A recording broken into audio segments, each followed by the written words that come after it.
ऐसा लगे कि दयारे हबीब कॉन्फ्रेंस में बैठने के बाद या किसी भी पाक मजलिस में बैठने के बाद सुभान अल्लाह की सदाएं बुलंद करनी तो आप कर सकते हैं। इजाजत है आपको, इधर वाले को भी इजाजत है, बीच वाले को भी और इधर वाले को भी। सब लोग एक मरतबा अपने रब की किबरियाई बयान करें और कह दें सुभान अल्लाह।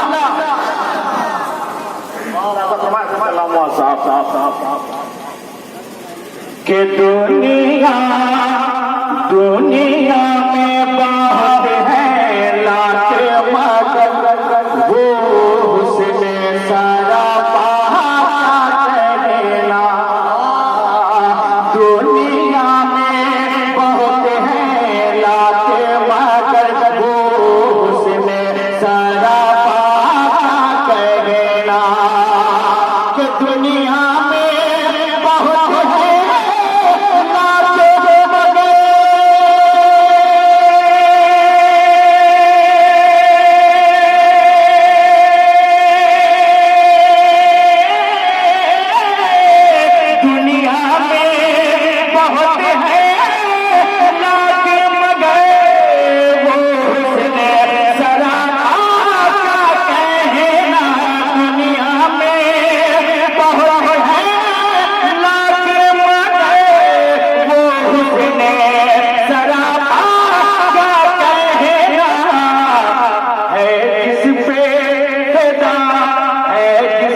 कि कहते थे मलाइके जिन्नों पर,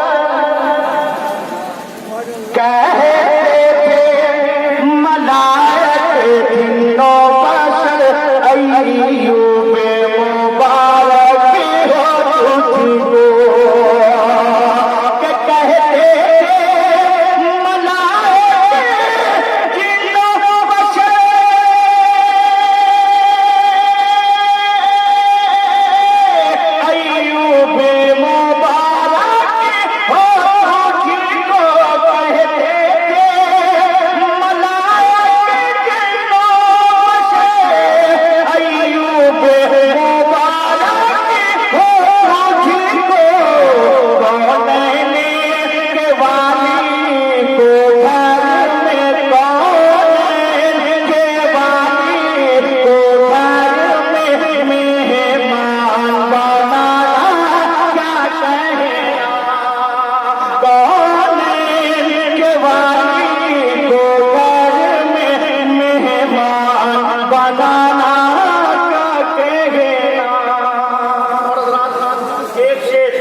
अर्ज करता हूँ मुलाजा फरमाए सरकार आला हज़रत की बारगाह, मुलाजा फरमाए मोहब्बतों के साथ के खुशबू से भी आला हज़रत